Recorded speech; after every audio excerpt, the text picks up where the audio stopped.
This me, Brian. Well, now I can hear you guys out there thinking, say, hey, Brian, when are you going to tell us something good, something about your experiences in prison? Well, I was kind of saving them for, another channel idea that I was going to give you, but I'll give you guys this one. This one here is I call it the Dave incident. Right, it involves a guy named David Hines. All right, on the yard here. This happened just like a few months back. Right, Dave is you know he's he's like in his mid 30s, young guy. You know what I'm saying? Right.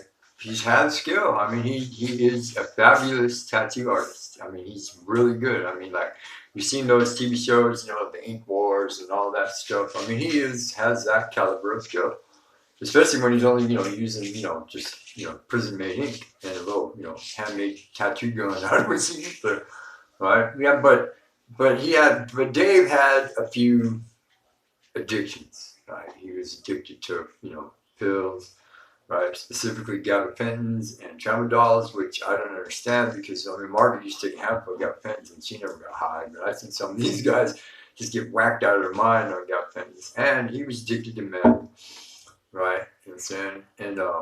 And he but his worst trait was that he was a dirtbag. I mean, he was just simply a dirtbag, and what made it worse was that he was proud of his dirtbagness. He really was. I mean, he was a liar. He was a thief, right? He was, a drug addict. I mean, he was a manipulator, right? He did everything in his power possible, you know what I'm saying, to like further his addictions, right? And a lot of the heads, the leaders, the white guys, because he's a white guy, our race, and in prison, you know what I'm saying, you segregate into races, right?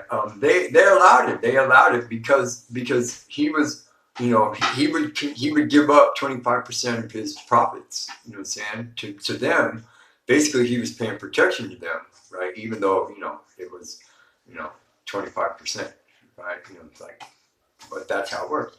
Anyway, so they let his shenanigans continue on and on and on until finally it got to the point where he lived on my run. You know what I'm saying? He lived directly across from me, in the bunks. You know what I'm saying? And one day he owed some Chicano guys like $100, and Dave didn't have anybody.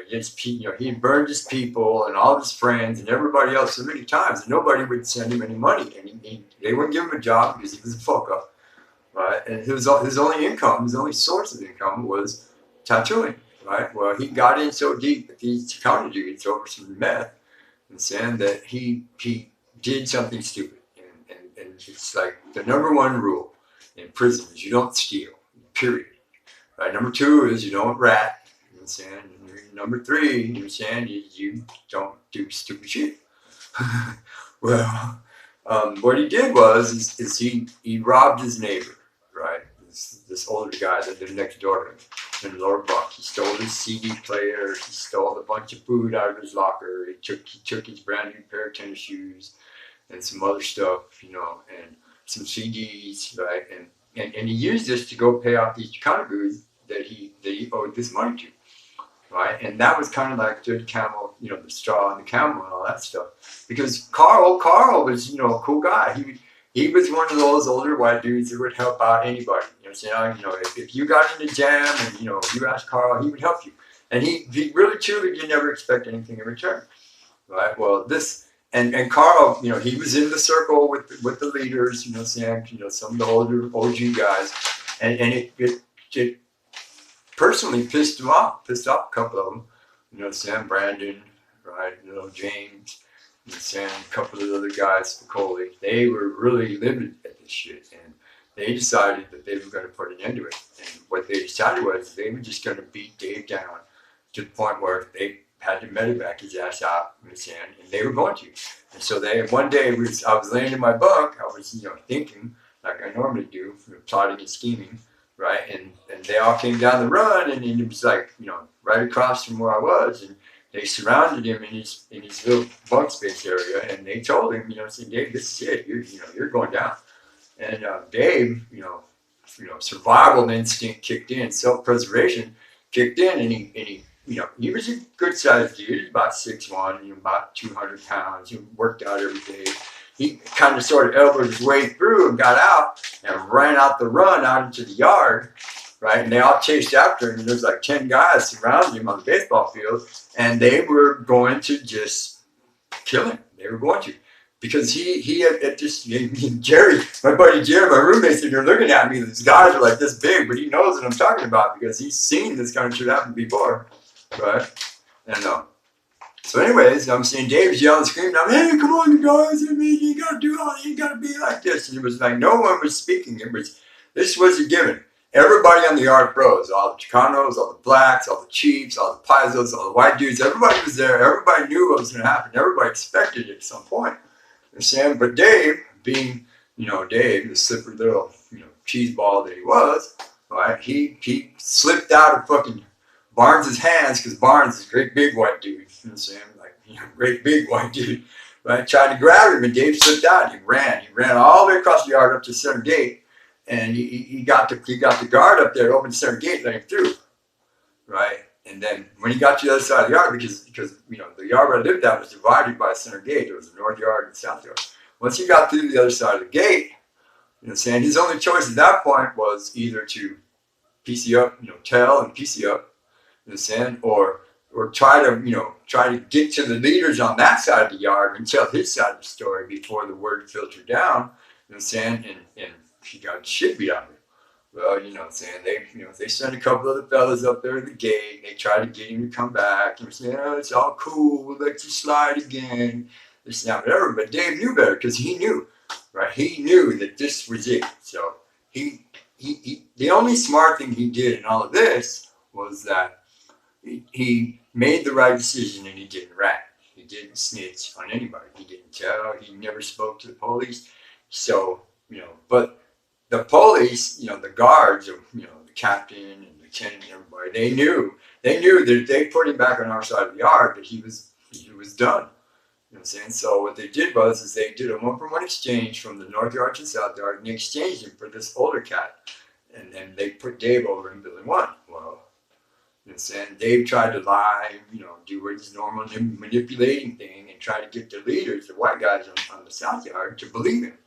But yet, that didn't work. Because the word had already been passed over that this was going to go down.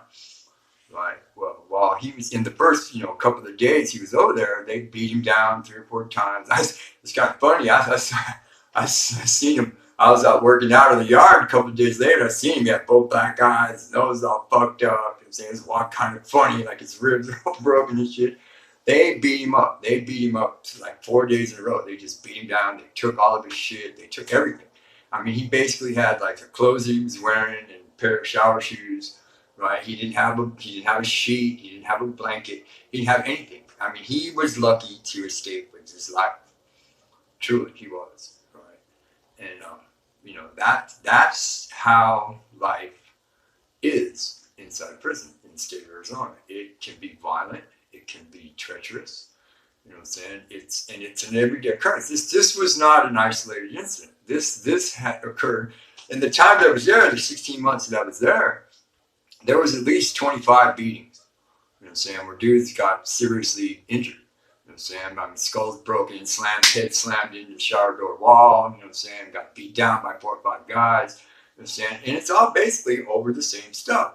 You know what I'm saying? Drug debts, gambling debts, you know what I'm saying? Food debts, store debts, you know what I'm saying? Lying, cheating, drug debts, you know what I'm saying?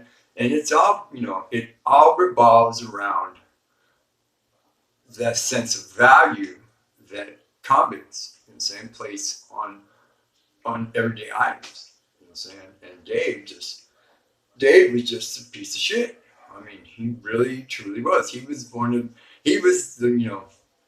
made us white guys look bad simply because he was a white guy. So what's the moral of the story? There is no moral of the story. I mean, that's the way prison is. It revolves around that kind of stuff. This me, Brian. You know what I'm saying? Just thought, if you guys would want to know what it's really like. Thank you.